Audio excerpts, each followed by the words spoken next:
कदम आस्ते कदम महाराज असते कदम गणपती भूपती प्रजापती सुवर्णरत्न श्रीपती अष्टावधान दैष्टित अष्टप्रधान वेष्टित न्यायालंक मंडित शस्त्रास्त्र शास्त्र पारंगत राजनीती धुरंधर प्रौढ प्रताप पुरंदर क्षत्रिय कुलावतंस सिंहासनाधीश्वर राजाधिराज योगीराज श्रीमंत योगी श्री श्री श्री छत्रपती शिवाजी महाराज की जय। जगदंब जगदंब ना चिंता ना भीती ज्यांच्या मनामध्ये भक्त राजशिव छत्रपती 19 फेब्रुवारी 1630 हा सोन्याचा दिवस अशा या मंगलमय क्षणी महाराष्ट्रातील पुणे जिल्ह्यातील शिवनेरी किल्ल्यावर एका सिंहाचा जन्म झाला।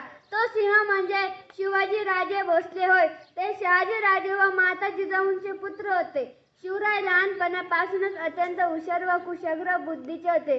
जिजाऊ त्यांना उत्तम संस्कार व शिकवण दिली तर वडिलांकडून शौर्याचा वारसा मिळाला। दादाजी कोंडदेवांनी त्यांना युद्ध कौशल्य व नीतिशास्त्र शिकवले। जिजाऊ त्यांना बालवयात रामायण व महाभारतातील कथा सांगत असत। त्यामुळे शिवरायांच्या अंगी पराक्रम प्रजादक्ष हे गुण आले। नातेकडून मिळालेले संस्कार व स्वराज्य स्थापनेची प्रेरणा घेऊन शिवरायांनी आपल्या बांधवांना गुलामगिरीतून मुक्त करण्याचा उद्देश डोळ्यांसमोर ठेवला। त्याप्रमाणे वाटचाल केली। सवंगडी निर्माण झाली। तानाजी येसाजी नेताजी बाजी सूर्याजी यांसारखे जीवाला जीव देणारे मावळे जमवले। रायरे स्वराच्या साक्षीने स्वराज्य स्थापनेची प्रतिज्ञा घेतली। हर हर महादेव अशी गर्जना अख्ख्या आसमानात घुमली आणि वयाच्या 16व्या वर्षापासून त्यांचा प्रवास सुरू झाला। शिवरायांचे शौर्य संकल्प संघटन या आदी गुणांनी शिवराय गेले। म्हणूनच फुलांचा इतिहास कळ्यांनी लिहिला रात्रीचा इतिहास चांदण्यांनी लिहिला आजही आम्ही स्वाभिमानाने जगतो कारण आमचा इतिहास राजशिव छत्रपतींनी लिहिला।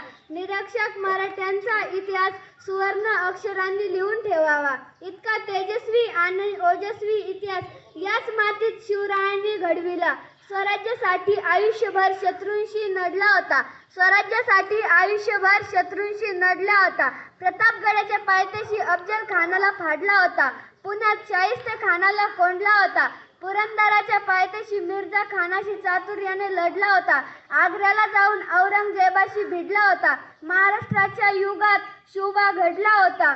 मित्रांनो, आजच्या या युगात खरी गरज आहे शिवबाचे विचार आणि गुण अंगी बाळगण्याचे, शिवबाचा इतिहास जपण्याची, गड किल्ल्यांचे रक्षण करण्याची, छत्रपती शिवाजी महाराजांचा आदर्श डोळ्यांसमोर ठेवून त्यांच्यासारखे कार्य करण्याची, परस्त्रीला माते समान मानून तिचे रक्षण करण्याची, जातीमध्ये भेदभाव न करता एकत्र येऊन कार्य करण्याची। हीच असेल माझ्या शिवबाची जयंती आणि हीच असेल माझ्या छत्रपतीची जयंती। 65 किलोची तलवार वागवतो त्याचं नाव येसाजी। 65 किलोची तलवार वागवतो त्याचं नाव येसाजी।